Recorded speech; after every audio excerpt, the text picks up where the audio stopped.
Ini salah satu program ya yang ada di bawah sadar gitu. Sabotase diri itu sih sebenarnya lebih ke ekspresinya si ego ya. Yang dimana selama kamu terjebak dalam sabotase diri ini, ego tetap berkuasa atas dirimu. Itu tujuannya sih cuma itu, supaya dia tetap eksis atas dirimu sendiri gitu loh. Ya. Dan yang menarik tuh adalah sabotase diri adalah mengetahui sebenarnya sih dengan tepat apa yang perlu kamu lakukan untuk meningkatkan kualitas diri. Jadi secara pengetahuan dia tahu, ya dia tahu. Kalau mau sehat olahraga, tahu dia, tapi nggak dilakukan. Ya. Kalau mau kalau mau pinter ya belajar, tahu dia tapi nggak dilakukan gitu loh. Ya. Nah makanya nih teman-teman mungkin perlu ngecek nih, kira-kira ada nggak program sabotase diri yang dimana tuh membuat teman-teman tidak mampu meningkatkan kualitas diri. Ya, coba dicek ya. Tahu dia, bukan dia nggak tahu loh, dia tahu. Dia mengetahui dengan tepat apa yang perlu dilakukan gitu loh. Ya, paham ya? Nah, tetapi tetap memilih untuk tidak melakukannya, gitu. Seperti menunda-nunda melakukan hal-hal yang kamu tahu akan membuat dirimu lebih bahagia, atau bisa juga dengan menunggu hingga segala sesuatunya 100% sempurna baru kamu mau mulai melakukannya. Tetapi tentu saja kita tahu kalau itu tidak akan pernah terjadi. Nah, jadi dia terjebak di ilusi pada saat dia kejebak di perangkap program sabotase itu. Dia akan melahirkan kepalsuan dari ego itu sendiri. Gitu, ya. Nah, biasanya tuh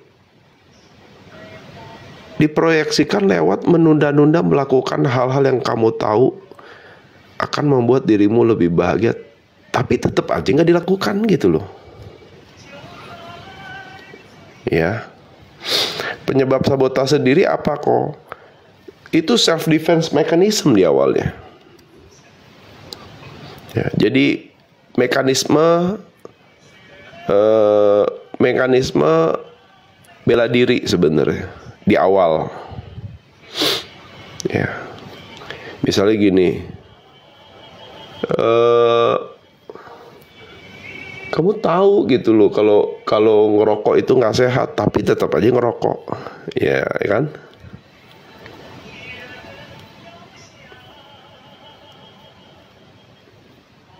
Kamu tahu kalau kerja di kantormu itu bosnya nggak fair gitu loh, ya tapi kamu marah gitu loh, ya tapi kamu masih aja kerja di situ kan. Itu sabotase sendiri kan. Ayo siapa nih yang kerja?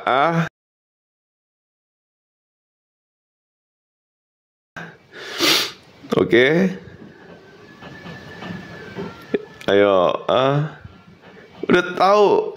Kenapa tahu? Karena dia setiap kali itu ngomongnya gini, bos gua mah begini, bos gua mah begitu, bos gua mah payah begini gitu. Halo Mas.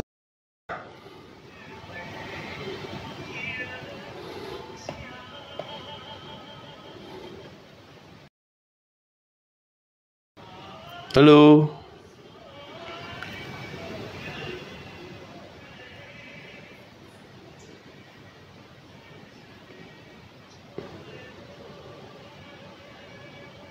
Udah, masih putus-putus.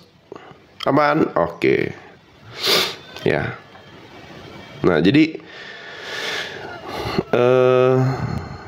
udah tahu bikin kamu nggak happy gitu, tapi kamu terus aja lakukan gitu ya. Padahal kamu tahu, kalau tanya tahu nggak kamu yang bikin kamu happy, tahu. Lah terus kenapa masih melakukan yang nggak kamu, yang bikin kamu nggak happy? Ah, ini kan sabotase sendiri itu namanya. Ya kan? Nah.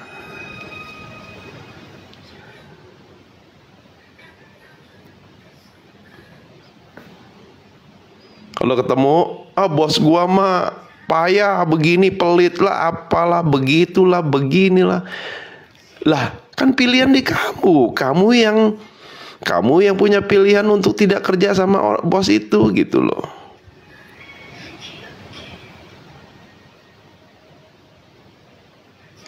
Nah, itulah salah satu bentuk sabotase diri yang halus. Butuh gajinya kok lah. Emang nggak ada kerjaan lain apa?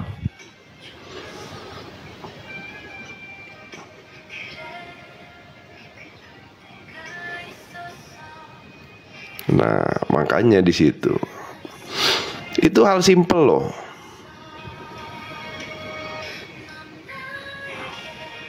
Ya. Tadi ada yang nyinggung soal diet, ya sama juga. Gitu loh. Diet juga sama, udah tahu ya harus diet. Iya ntar besok gitu loh. Ya itu sabotase diri tuh. Belum lagi soal pasangan gitu kan. Aduh.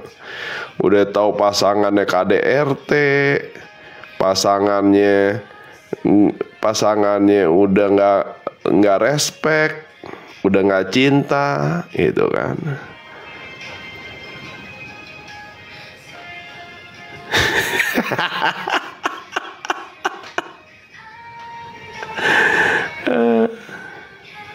Ya kan. Terus komplainnya salah orang katanya. Lah kamu yang sedang melakukan sabotase diri. Gitu loh. Yang tahu, yang bisa bikin dirimu bahagia kan dirimu sendiri. Yang tahu apa yang bikin kamu bahagia kan dirimu sendiri. Gitu loh. Simpel kan?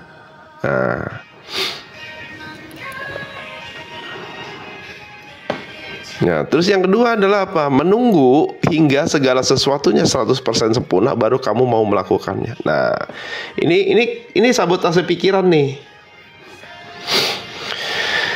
Ya. Pikiran begini pikiran.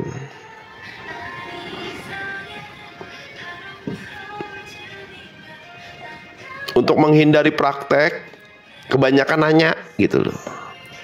Sampai hal-hal yang dia nggak kuasain aja ditanyain gitu loh.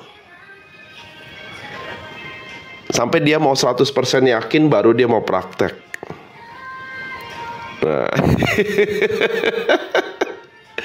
Padahal ini cuma ilusi, nggak akan ada pernah terjadi. Gitu. Ya kan? Nanya sini, nanya sono, nanya sini, nanya sono, ujung-ujungnya nggak jadi beli gitu loh.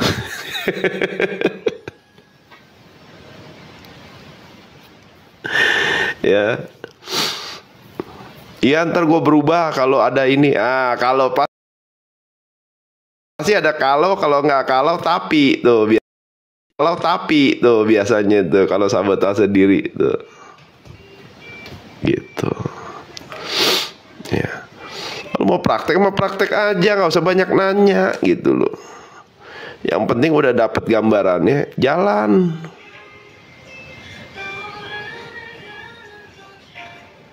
Ya. Nah, berikutnya adalah tetap berada di zona nyaman karena takut gagal atau merasa tidak nyaman dengan perubahan. Nah, ini juga sabotase juga nih. Udah lu ngapain sih macem-macem. Ya, lu makan hati aja udah sama bos lu, nggak apa-apa, yang penting gajian gitu kan, lu butuh gajinya gitu, ya kan.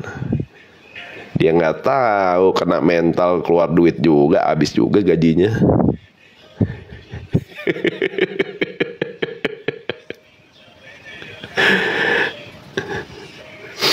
Ya kan?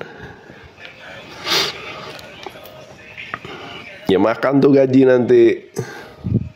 Begitu udah kena mental gitu.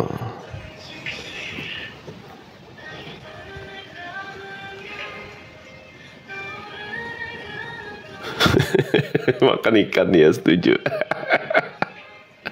Ya kan, nah, maunya di zona nyaman aja gitu. Nah, itu bentuk sabotase diri gitu. Kenapa? Karena dia nggak bisa belajar sesuatu yang baru nanti ya, makanya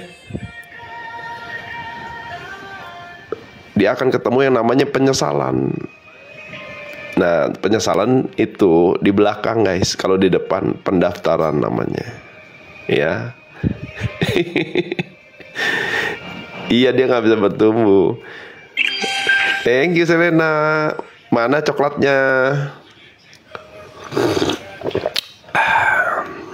Ya. Oke, teman-teman tuh harus menyadari gitu loh. Zona nyaman itu di saat orang yang berada di zona nyaman terlalu lama, dia nggak bisa bertumbuh.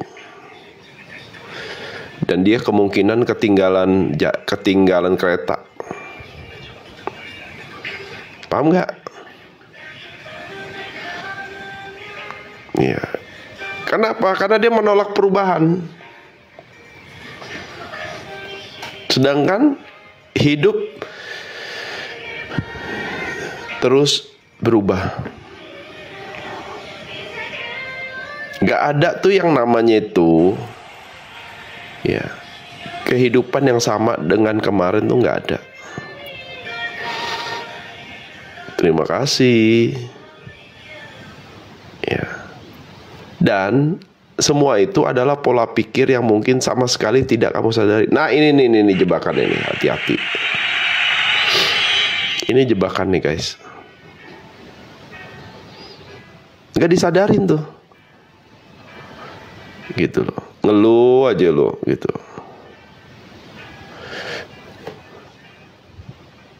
Cara melakukan sesuatu bukan dari pikiran itu gimana kok? Ya semua diawali di pikiran. Pertanyaan,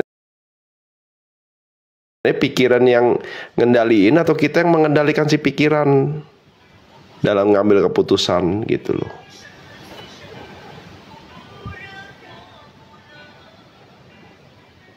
Nah, kalau pikiran yang mengendalikan kita, makanya dia akan offside melakukan prediksi-prediksi, analisa-analisa yang sebenarnya mungkin tidak membawa pertumbuhan jiwa. Ngejar yang namanya itu materi, jabatan, ya kan? Yang mengendalikan pikiran itu siapa? Ya jiwamu sendiri yang terkoneksi, yang disaksikan oleh si kesadaran gitu.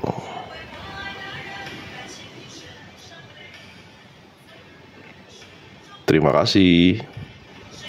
Nah, makanya semua bermula dari trauma yang belum sembuh. Dan ketika ke-trigger, maka ego langsung mengambil alih dengan menarik sebuah kesimpulan yang diambil, dikunci, dan diikat dengan tanda titik yang besar. Jadi dikasih tanda titik besar nih.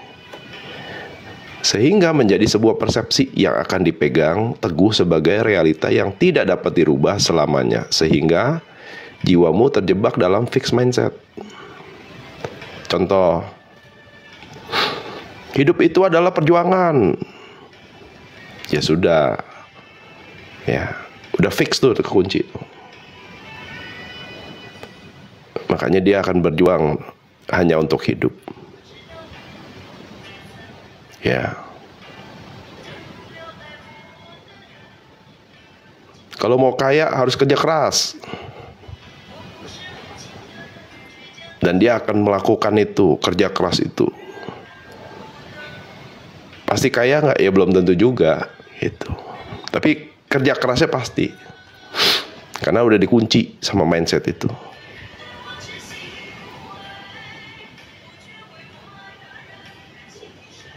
Ya.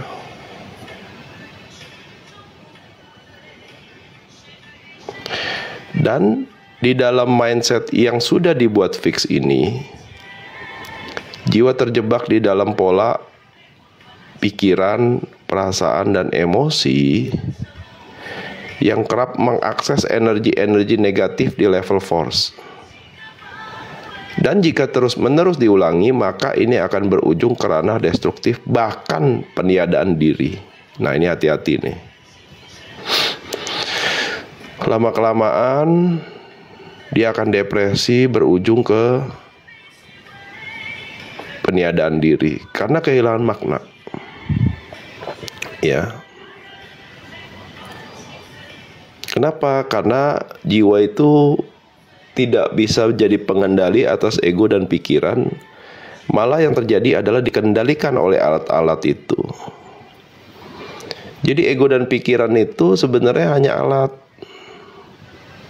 yang disandingkan kepada si jiwa untuk mengarungi kehidupan gitu.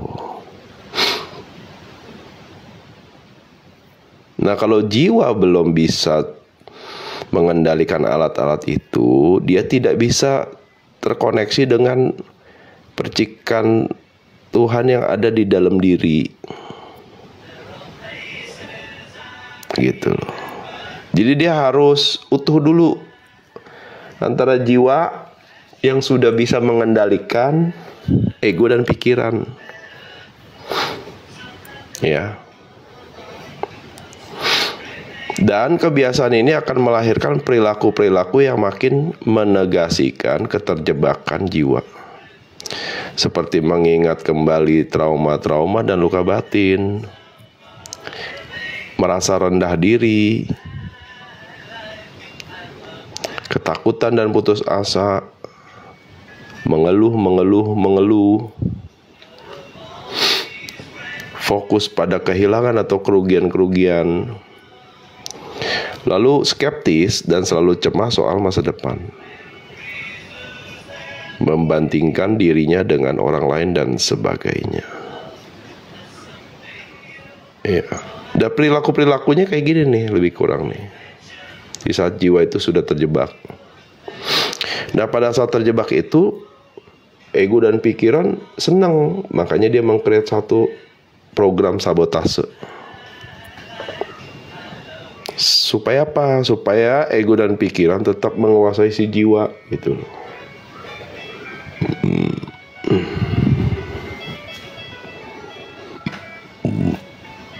Kok buram ya gambarnya? Sinyal kali ya. Nah, tidak hanya itu, kebiasaan atau habit yang terburu-buru disimpulkan juga akan memberi peran besar dalam melahirkan sebuah persepsi atau kerangka berpikir yang salah, sehingga pertumbuhan jiwa pun tersabotase. Nah, berikut beberapa kesalahan dalam sudut pandang yang mengakibatkan proses terjadinya sabotase diri. Pertama, dengan berpegang pada trauma masa lalu. Ya, salah satu bentuk sabotase diri itu ya kita nih masih memeluk ya trauma masa lalu. Kita dengan berpegang pada trauma masa lalu, kita menyangkal kemampuan diri kita untuk sembuh dan juga bertumbuh menjadi sejatinya diri kita. Jadi kalau kita terus-menerus tidak bisa melepas masa lalu, berdamai dengan masa lalu, otomatis kita menyangkal kemampuan untuk bisa sembuh. Dan juga akan mensabotase pertumbuhan jiwa kita kembali menjadi yang sejatinya kita atau fitrahnya kita. Ya. Lalu yang kedua, merasa rendah diri. Nah, dengan merasa rendah diri, kita mengingkari harga diri kita sendiri. Ya, makanya kita akan meremehkan diri kita sendiri, menyalahkan diri kita sendiri dengan mencari-cari kesalahan dalam tindakan orang lain. Jadi karena kita tidak menghargai diri kita sendiri, maka kita akan menarik orang-orang tuh yang membuat kita ini merasa tidak berharga. Dan kita mengingkari belas kasihan ke diri kita sendiri. Jadi dia seperti butuh belas kasihan dari luar gitu loh. Ya. Makanya ngejar validasi terus. Dan yang bahaya adalah ada program soal sabotase menghasrati penderitaan. Saking dia tuh bingung, saking dia tuh tidak bisa tidak bisa melihat harga dirinya dia sendiri, maka program sabotase soal menghasrati penderitaan pun dimulai. Yaitu dengan apa? Dengan jualan cerita sedih. Hanya untuk dapat validasi lo dari luar lo. Ya. Yang dijual apa cerita? Aduh, aku mah susah, paling menderita, korban. Nah, itu yang dijual itu aja yang dijual. Kenapa pada saat dia menceritakan itu di awal tuh dia mendapatkan yang namanya itu validasi, simpati, empati gitu loh. Dan dia merasa hidup di situ. Merasakan hidup kembali. Kenapa? Karena dia diberikan perhatian. Nah, makanya jadinya caper, cari perhatian. Gitu loh. Ya. Jadi dia ngemis belas kasihannya orang buat dia. Nah, dengan yang berikutnya adalah merasa putus asa. Dengan merasa putus asa, kita mengingkari iman dan keyakinan kita sendiri terhadap koneksi dengan sang sumber. Putus dia koneksinya tuh. Gitu. Nah, makanya kalau dia udah putus asa,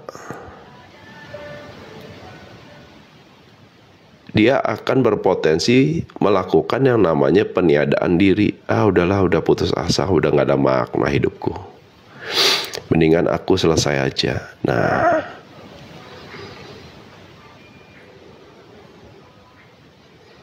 gitu loh. Lalu dengan mengumpulkan alasan, kita menyangkal kekuatan kita sendiri. Kita menyangkal kekuatan kita sendiri untuk mengambil keberanian menghadapi apa yang harus dihadapi. Makanya alasannya keluar gitu kalau dia nggak mampu. Itu sabotase diri. Gitu loh. Lalu terpaku pada kerugian atau kehilangan. Ya. Dengan terpaku pada kerugian, kita kehilangan keajaiban yang terjadi sekarang. Jadi yang ngeluhin tuh hilangnya aja gitu loh. Ya. Misalnya sehari dapat 10, yang hilang 2, yang 8 gak disyukurin. Tapi di yang 2 disedihin gitu loh. Oke. Lalu dengan merasa skeptis, tertekan, khawatir, paranoid atau cemas, kita mengingkari rasa puas dan percaya pada diri kita sendiri. Gitu. Pada saat dia minder itu, dia nggak percaya ke diri dia sendiri. Nah, inilah bentuk-bentuk sabotase yang terjadi yang mengakibatkan kita ini semakin terpuruk gitu loh. Yang terakhir, dengan merasa iri pada orang lain, kita menyangkal kelimpahan pada diri kita sendiri. Saking kita yang ngiri sama orang, kita tuh lupa gitu loh, kalau kita tuh banyak sekali nikmat yang sudah diberikan. Ya. Lalu bagaimana cara untuk meluruskan sampai bisa melampaui sabotase diri? Nah, berikut beberapa tipsnya. Pertama, fokus. Mulai fokus ke diri sendiri daripada keluar diri. Lalu kumpulkan niat untuk menyembuhkan trauma yang di awal tertrigger itu. Jadi sabotase diri itu ada alasan utamanya di belakang itu. Nah, itu yang biasanya itu karena trauma atau luka batin. Selama itu nggak diberesin, maka ego punya alasan untuk melakukan proyek sabotase diri, gitu. Lalu yang ketiga, berani untuk berusaha mengamati manas, pikiran, perasaan, dan emosi yang hanya fokus ke negativitas. Jadi diamati. Gitu. Nah, ini gambarnya kayak gini nih. Nah, ini kotak ini kan manasnya nih. Nah, ini kotaknya manasnya nih. Loh. Emosi, pikiran, perasaan. Nah, ini manasnya nih. Kalau bisa diamati, berarti dia keluar dari manas, mengamati. Kalau nggak bisa, dia akan mengalami manas, diobok-obok dia di dalam sini. Gitu loh. Ya.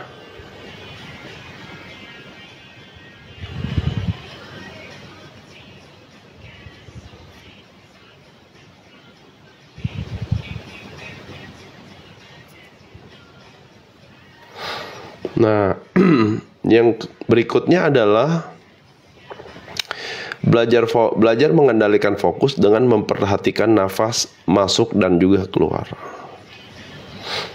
Ya. Nah, di sini nih udah masuk ke teknik meditasi nih. Ya. Kenapa? Karena lewat fokus nafas masuk dan keluar, kamu akan bisa jadi belajar menjadi pengamat. Gitu. Nah, berikutnya adalah kenali secara detail emosi-emosi yang berulang dan cenderung tidak terkontrol dan selalu hadir sebagai bentuk sabotase diri. Nah, dikenali itu. Nah, makanya di sini journaling itu berperan penting di sini. Pada saat dikenali, dicatat. Kenapa? Karena yang dicatat itu akan menjadi sebuah data pola mengenai program sabotase diri ini. Kalau kamu nggak sadar, kalau kamu nggak memahami itu, dan itu berjalan di program bawah sadar, selesai kamu kejebak. Gitu. Nah, yang terakhir, melatih diri untuk bisa hadir di sini saat ini sekarang, atau bahasa kerennya present moment. Gitu. Jadi kata kuncinya adalah fokus, latihan, dan amati. Oke? Simple ya.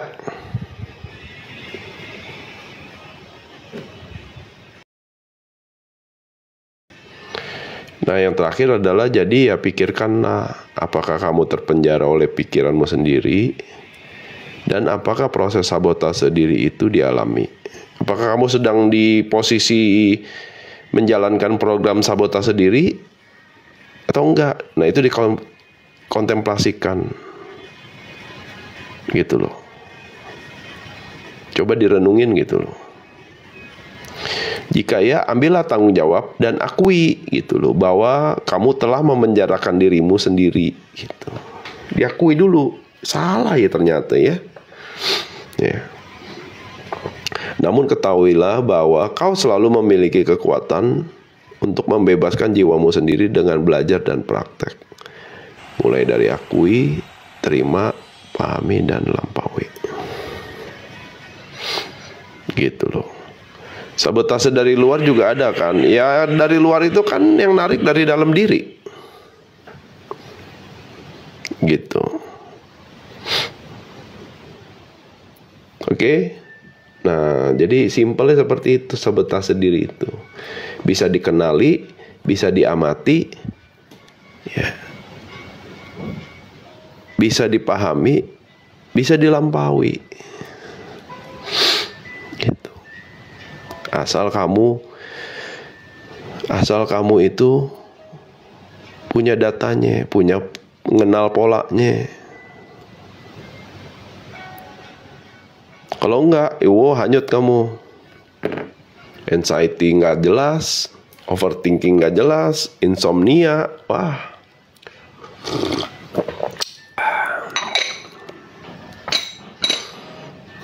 Gitu.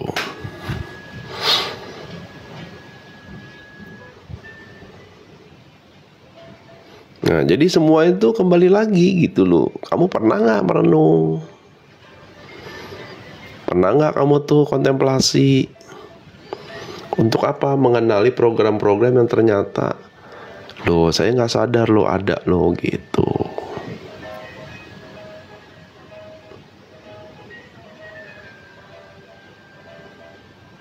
Kalau di awal-awal ada, ada sabotase diri itu banyak. Sekarang ya udah dikit. Kayak misalnya mau live gitu kan. Wah, mulai deh tuh ego tuh. Udah lu ngapain sih capek-capek, mendingan lu rebahan, enak ya kan. Pulang kerjaan lu ya. Itu di awal-awal begitu tuh.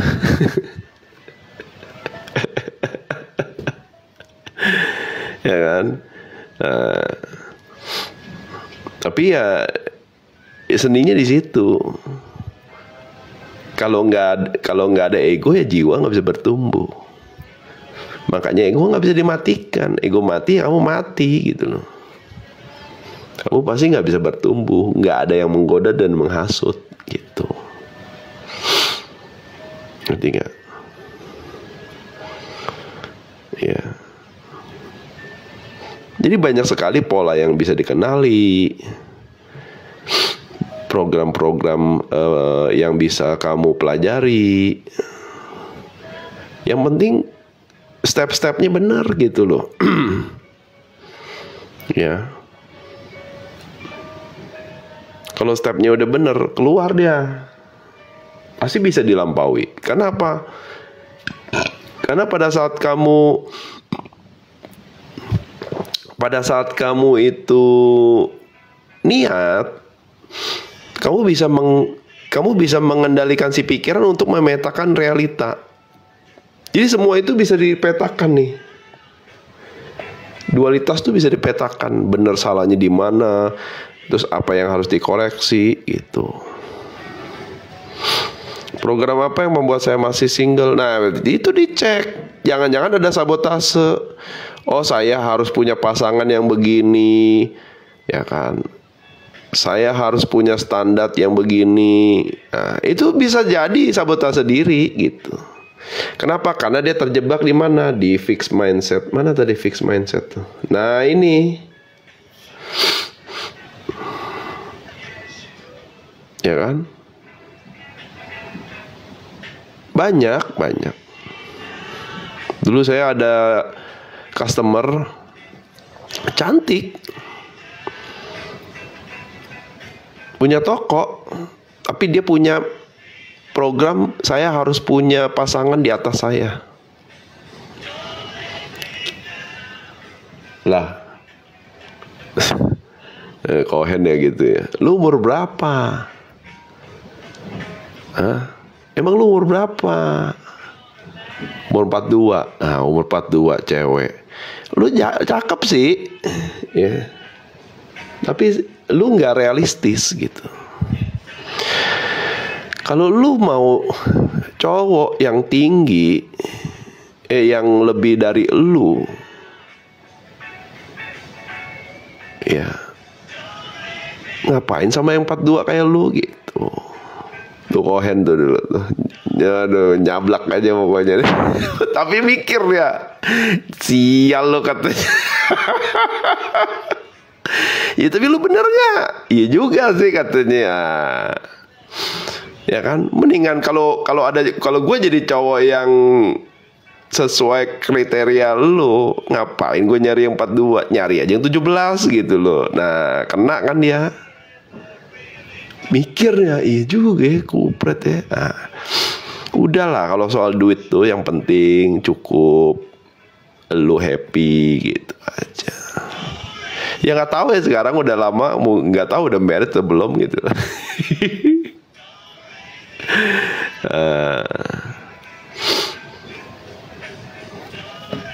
Jadi kadang-kadang dia terjebak dengan fixed mindset ini.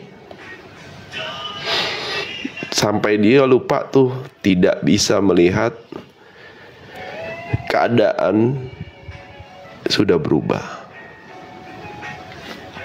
Gitu.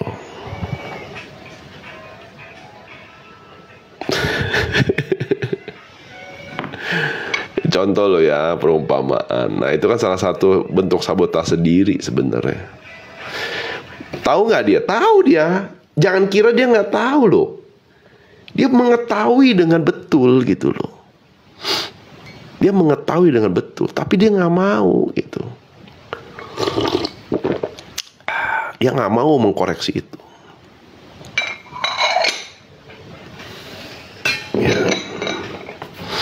Ya kekunci. Jadi fixed mindset tuh begini nih. Waktu kamu punya fixed mindset, ya misalnya fixed mindset kamu ini 1 sampai 10, tapi kamu pengen ke 100 gitu loh. Tapi fixed mindset kamu cuma bisa sampai 10. Nah pada saat kamu kunci, nanti ada semesta mau hadirin 70, itu nggak bisa masuk. Kenapa? Karena udah jadi mental block di sini. Makanya orang-orang yang terjebak di fixed mindset itu jarang mengalami keajaiban. Gitu loh. Jarang banget mengalami sebuah keajaiban. Ya. Karena dia nggak ada ruang gitu loh, nggak memberi ruang supaya semesta itu mengintervensi. Gitu loh. Contoh kayak apa? Orang tua saya. Lu sekolah harus pintar supaya nanti lu bisa supaya lu nanti bisa punya nilai bagus. Punya nilai bagus, lu bisa ngelamar kerja jadi posisi yang bagus. Dari posisi yang bagus lu bisa dapat gaji yang lebih gede. Gaji yang lebih gede, hidup lu pasti nyaman. Gitu. Itu fixed mindset itu. Nah begitu sudah dikunci dengan tanda titik, nggak ada komanya, kejebak dia. Kejebak. Apakah kalau diikutin juga pasti capai? Belum tentu. Gitu loh.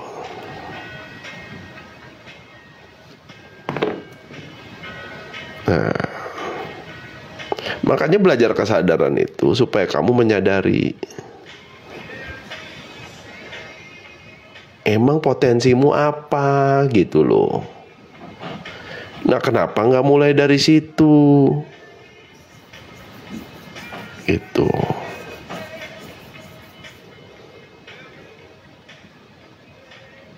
Cara menghapus fixed mindset gimana? Dikoreksi, akui kalau fixed mindsetmu itu salah. Terus dikasih tanda koma. Kalau koma, ada kelanjutannya. Nah, disitulah semesta akan berintervensi, ikut campur, nambahin setelah koma itu. Nah, kalau fixed mindset dikasih titik, nggak ada koma. Semesta gimana mau nambahin gitu loh kan? Kalimat ini mau ditambahin gitu kan? Nggak bisa, guys.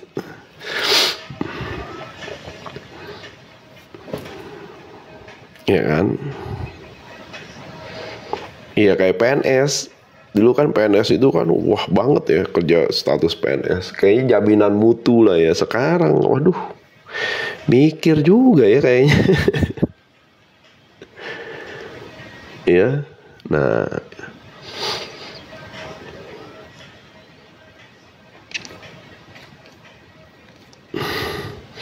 tahu nggak dia? Tahu mau kaya tuh gimana? Tahu dia. Tapi ya ngeluh, ditahan-tahan gitu. Ya. Terus kejebak di zona nyaman. Pokoknya gue mendapat gaji Jumat, Sabtu, weekend gue habisin gitu. Gitu aja terus.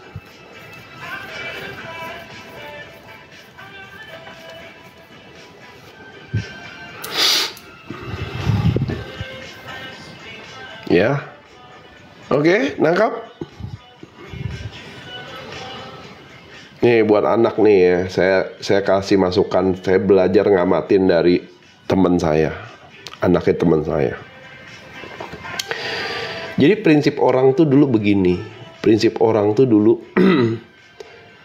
seorang anak tuh begitu dia lulus kuliah, dia harus ngejar yang namanya itu perusahaan yang bonafit. Nah ini mindset nih, fix mindsetnya begini. Nah tetapi temennya anak saya berbeda. Dia nggak mau ke sana. Kenapa? Karena lulusan fresh graduate itu maunya ke perusahaan bonafit nih. Di SCBD lah, ya kan, beginilah, ya kan. Tapi gajinya pas-pasan. Dia apa itu? Dia ini langsung praktek kerja di namanya itu barista.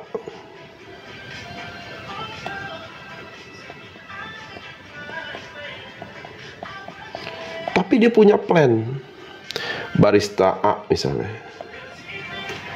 Dia punya plan. Pokoknya gue di sini maksimum 2 tahun katanya. Ya. Dari situ dia pindah ke B.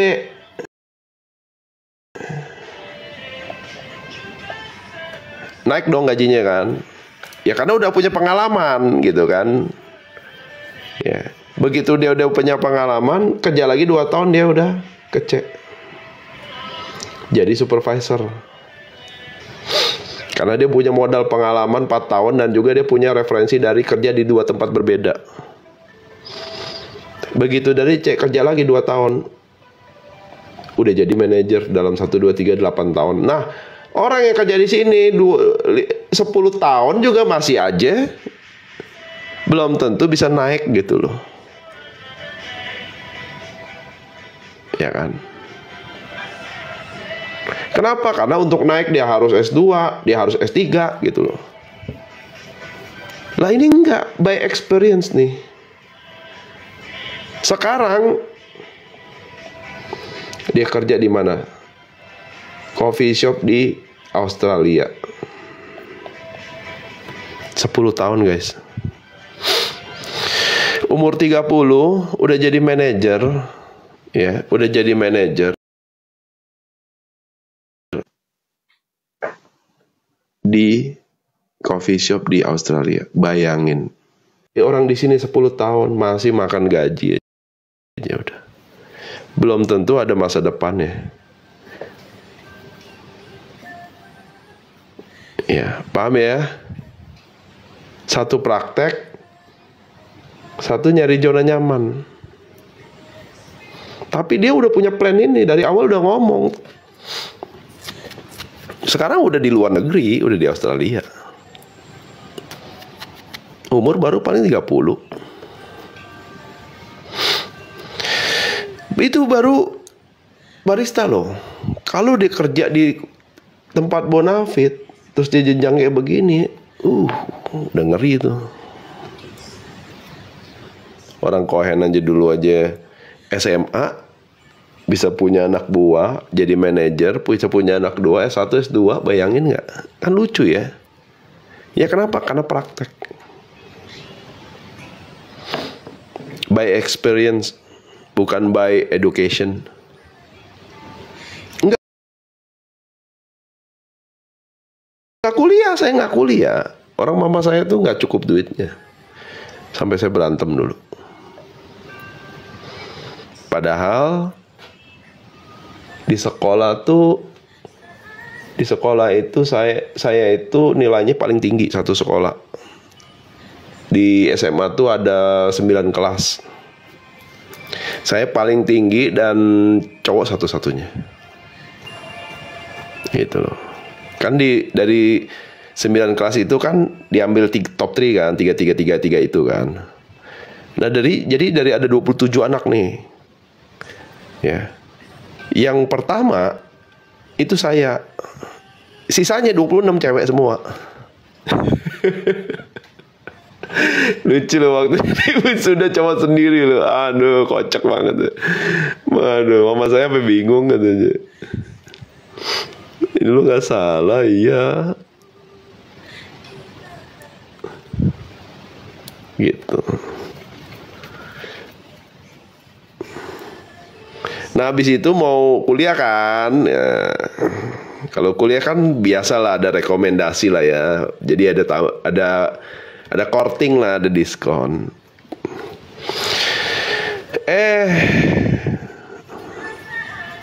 Dananya nggak ada gitu.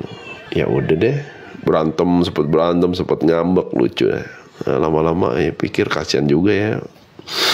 Sama saya tuh cuma ngejahit gitu. Baru sadar tuh, iya sorry ya mah, iya nggak apa-apa. Akhirnya apa, ya udah kerja lah. Gitu. Ya, jadi bentuk sabotase diri itu bukan kamu nggak sadarin, kamu tahu gitu loh. Dan kamu mengetahui itu secara detail, tetapi tetap aja kamu nggak mau lakukan itu gitu loh. Ya. Nah, itu sabotase diri itu. Bedanya sabotase diri sama kurang pengetahuan ya. Nah, sabotase diri dia tahu kalau mau sehat ya olahraga, kalau mau kurus ya diet, ya kan? Dia tahu tapi dia nggak lakukan. Nah, itu sabotase. Ya, kalau mau wangi ya mandi gitu.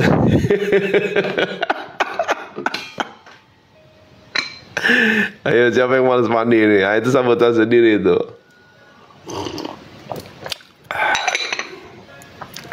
Ya kan udah tahu itu sebenarnya kan. Itu hukum alam gitu loh. Nah, keajaiban pun sama. Ya. Jadi keajaiban itu hal secara sistem di hukum alam semesta itu hal yang biasa, guys. Ngerti nggak? Cuman masalahnya kamu di frekuensi yang berbeda. Kamu berada di frekuensi yang bawah sehingga keajaiban itu seperti jauh gitu, jarang sekali terjadi. Tapi kalau kesadaran kamu naik, hidup itu udah ajaib gitu. Kamu itu udah ajaib gitu loh, ngerti nggak?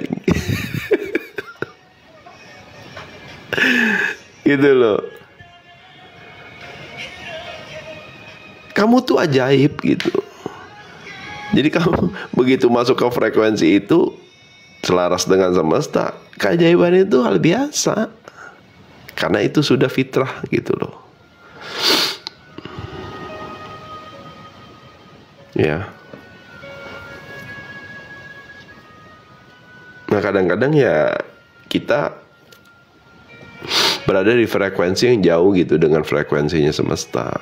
Jadi sepertinya tuh keajaiban itu mana mungkin sih gitu. Butuh fokus ke diri sendiri, perbaiki diri, ya.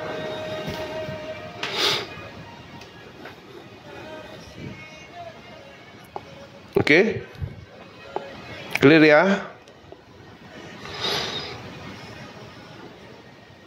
Contohnya seperti apa sabotase diri, terus cara ngatasinnya gimana. Ini udah ada screenshot aja, tadi baca lagi. Ini cara ngatasinnya nih, tipsnya nih.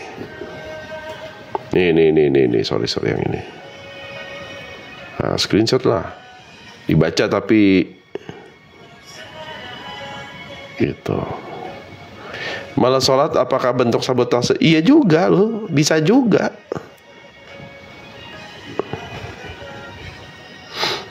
Biasanya kan ada alasan utamanya tuh. Nah itu yang harus dicek. Anchornya apa gitu loh. Anchor reasonnya apa gitu. Alasan utamanya apa di balik itu.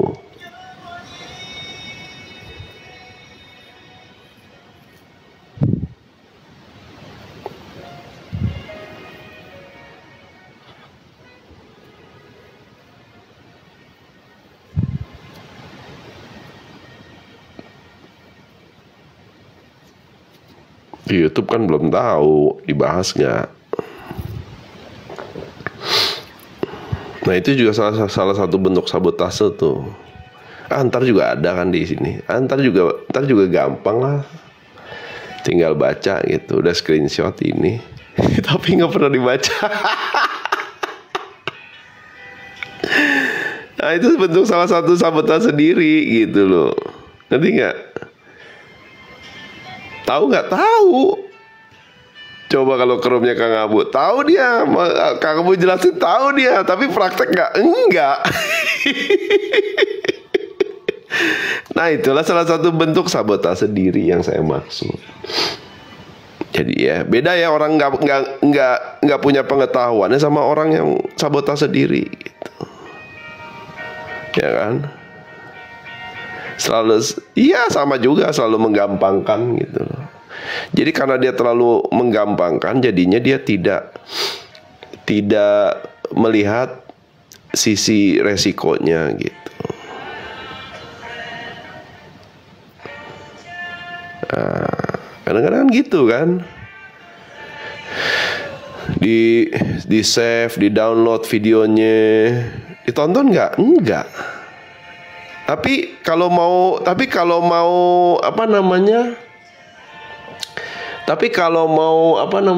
kalau mau nasihatin orang dikirim tuh. Nih dengerin dong gitu. Padahal dia sendiri nggak praktek kan. Aduh, ya kan. Siapa tuh yang kayak gitu, ya kan? Kalau mau nyindir gitu kan nih, aduh kamu bijak dong, ya gitu kan, dikirimin tuh, ya kan, VT-nya Kang Abu.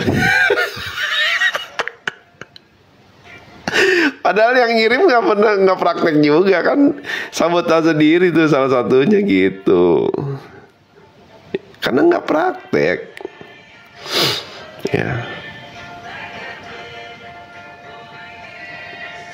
Apalagi yang mental gratisan, aduh udahlah ntar juga ada, udahlah ntar juga bisa tinggal buka gitu.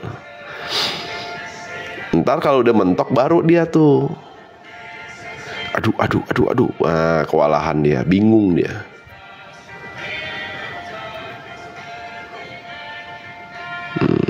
Kalau dulu saya belajarnya gimana? Praktek, dapat praktek.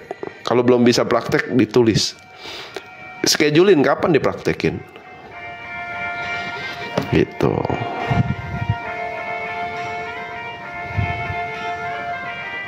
Ya, supaya apa? Supaya dialamin. Kalau nggak dialamin, lupa nanti pasti kamu. Paham nggak? Jadinya sabotase diri. Ya. Soal pasangan juga gitu. Tahu nggak? Itu suami orang tahu. Tahu nggak itu bininya orang tahu? Iya udah.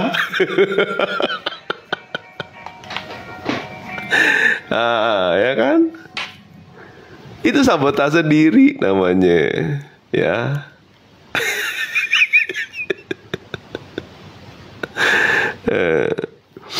Kenapa? Karena kamu akan dengan kamu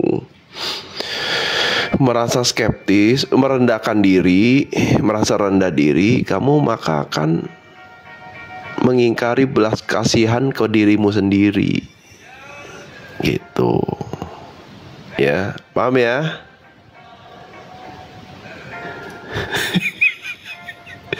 Tahu kan? Tahu. Ya udah.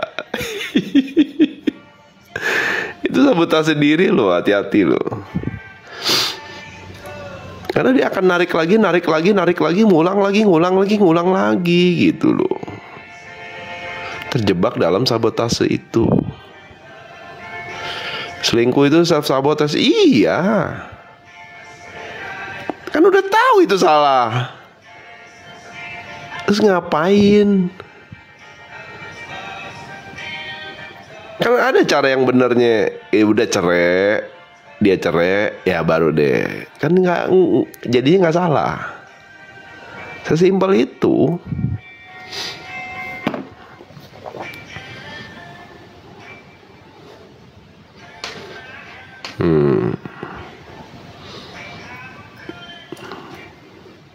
Yang bahaya tuh puber kedua, beneran bahaya. Ya saya, temen sendiri sih sebenarnya ya. Jadi dapat yang namanya itu klien, ternyata teman sendiri gitu, orang privat. Hah? Nggak nyangka gitu kan? Karena alim gitu loh, orang religius, dia alim gitu. Begitu dia ribut sama suaminya, terus berlarut-larut tuh, jadinya kayak apa, kayak gimana gitu, kayak silent treatment lah. Nah lucunya pas silent treatment itu dia ketemu, dikenalin sama adiknya temennya gitu. Ternyata adiknya temen ini cowok punya istri juga. Connect lah. Ternyata deket gitu. Nah itu puber kedua tuh. Jadi istilahnya itu puber kedua tuh, pas puber pertama bandelnya nanggung gitu. Begitu puber kedua keluar bandelnya.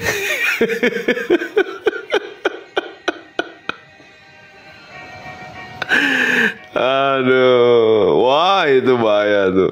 Ngelepasnya itu setengah mati itu, beneran ngelepasnya setengah mati. Waduh. Ya. Sampai di titik kan kontek-kontekan terus ya mereka ya, WW-an gitu kan. Ya bener-bener kayak orang puber lah. Sampai-sampai begitu dia nggak balas WA-nya, bisa nangis loh, sedih loh. Wah itu saya ngelepasin dia, ngajarin dia untuk ngelepas itu, berat itu. Tapi untungnya lepas gitu, karena saya bilang gitu, coba kamu kalau ada waktu lihat anak kamu gitu, karena anaknya kan tiga, yang dua kembar yang kecil. Coba kamu lihat anak kamu gitu, kalau nggak ada kamu gimana? Iya. Terus kamu kalau nggak bisa ketemu mereka gimana? Karena kan kamu udah mau ikut ke sana. Mikir ya. Terus kalau kamu bawa ke sana, mau kasih makan apa? Semua ini dari suamimu gitu loh. Mikirnya, wow, dia direnungin, dipikir gitu loh. Akhirnya dia sadar gitu. Iya juga ya katanya. Ini kelewatan kayaknya. Ya udah. Mikir dia, karena dia apa? Karena kalau kita sebagai orang tua,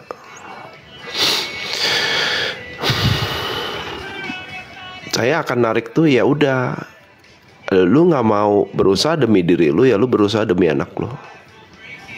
Nah di situ ada satu ikatan batin yang kuat ya, bikin dia tuh wah, gitu. Sadar dia akhirnya. Iya nih kayaknya gue udah ini. Akhirnya gimana, baru dikasih tahu gini ya. Akhirnya dia ngikutin tuh. Dulu mah nggak mau ngikutin. Sampai saya diemin aja, terlalu ya. Lu pokoknya kalau lu nggak ini ya udah, nggak usah ini.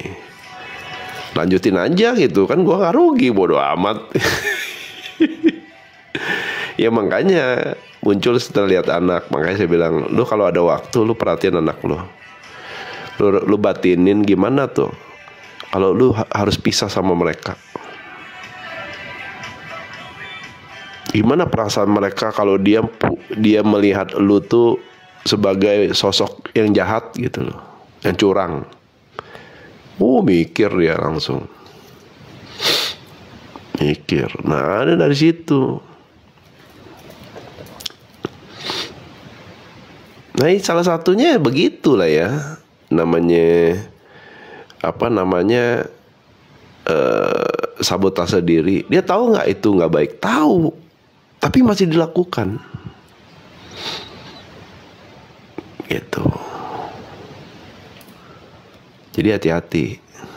Jadi kalau kamu masih terlalu banyak mentoleransi, jangan-jangan itu bentuk sabotase.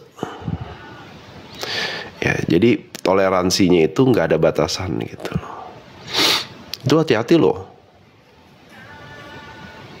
Hati-hati.